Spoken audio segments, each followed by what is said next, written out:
You may not be able to visit the real Hogwarts, but you can come pretty close. Welcome to Ms. Mojo, and today we're counting down our picks for the top 10 places to visit if you're a Harry Potter fan. Before we begin, we publish new videos every day, so be sure to subscribe for more great content.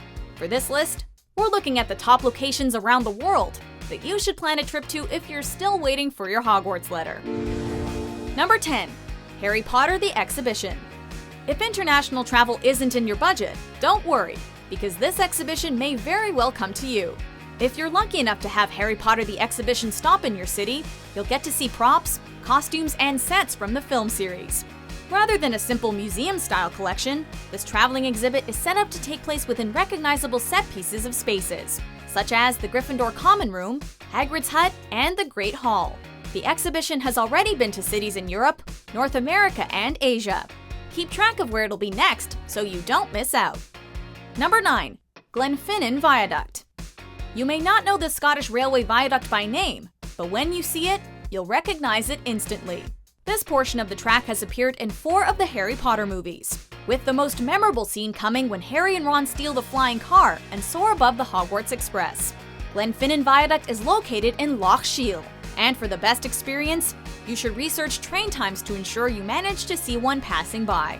Scottish authorities have reminded fans that walking on the viaduct is extremely dangerous, and that tourists should appreciate the passing train from a safe distance.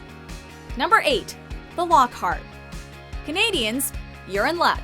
With locations in both Toronto and Montreal, the Lockhart is a dream come true for many Potter fans. With subtle and discreet theming that people who haven't read the books or seen the movies might not notice, it's the perfect spot to grab a drink and a bite to eat. With drink names like the Gin Weasley, Obliviate, and the Shacklebolt, there's something fun for you to try no matter what your liquor preference. We're keeping our fingers crossed that this expands to include more locations soon. I say, no underage wizards allowed in today. Shut the damn door! So rude. Number 7.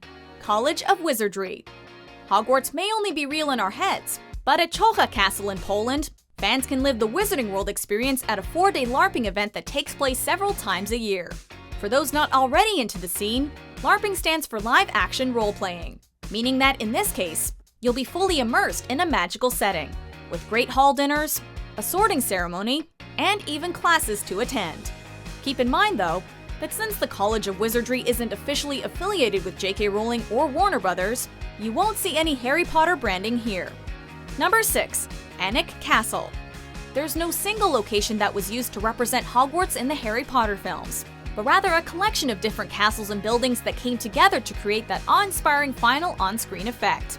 Alnwick Castle, located in Northumberland, has embraced its role as a Harry Potter fan destination by offering flying lessons on the same pitch where Madame Hooch taught the Gryffindors and Slytherins to fly in the first movie. They also offer an on-location tour, where you can see all the places that were used for filming in the first 2 Potter movies. Number 5. Oxford University. Oxford is already a compelling tourist destination, but if you're a fan of the Harry Potter movies, you'll recognize many of the university spaces as filming locations. The most notable is Bodleian Library, which has been featured in 4 of the Harry Potter films.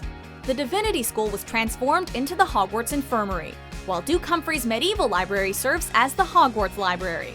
The cloisters at the new college will also look familiar as the Hogwarts Courtyard. Finally, there's the Christchurch College Dining Hall, which was never actually used for shooting, but rather served as inspiration for the Great Hall at Hogwarts. Number 4. Edinburgh. The city of Edinburgh, Scotland may never feature in the Potter movies, but if you're a die-hard fan of the books, you're probably quite familiar with its significance. The city was home to J.K. Rowling for much of the time she was writing the series. During the creation of the earlier novels, Rowling famously wrote in cafes, including Spoon and the Elephant House in downtown Edinburgh. Visit nearby Greyfriars Kirkyard, where you'll find the graves of one Tom Riddle, as well as his son who bore the same name. If you can afford it, you can even stay in the exact suite at the Balmoral Hotel where J.K. Rowling finished Deathly Hallows. So the first day's writing went well, so I kept coming back to this hotel and I ended up finishing the last of the Harry Potter books in this hotel. Number 3. Warner Brothers Studio Tour, London. Hertfordshire's Leavesden Studios served as the shooting locations for much of the 8 Harry Potter films. Once shooting had completed, however, a large portion of the studio was transformed into an attraction for Potter fans. where sets from the movies have been preserved. On this walking tour, you'll wander through the Great Hall and Dumbledore's office, as well as the Forbidden Forest, learning about the creation of the films along the way. There are tons of props and costumes from the movies preserved there, so this is probably the closest you'll come to entering Harry's world. Number 2. King's Cross. Of course it's happening inside your head, Harry. Why should that mean that it's not real? In the books and movies, Platform 9 3/4 serves as the magical portal to the Wizarding World. And now, due to the popularity of the series, it exists in real life. J.K. Rowling has always had a special connection with King's Cross, because her parents supposedly met on a train which had departed from the station. Today, there's a cart pushed halfway through the wall between platforms 9 and 10, so fans can reenact the famous scene when Harry first takes the Hogwarts Express. Number 1. Wizarding World of Harry Potter, Orlando. If you dream of riding the Hogwarts Express, grabbing a butterbeer at the Three Broomsticks, and wandering the streets of Diagon Alley, then Universal Studios Orlando's The Wizarding World of Harry Potter is your destination. With 2 distinct areas, Hogsmeade and Diagon Alley, connected by a functioning Hogwarts Express, you can spend a day, or more, being fully immersed in the world of the books and movies.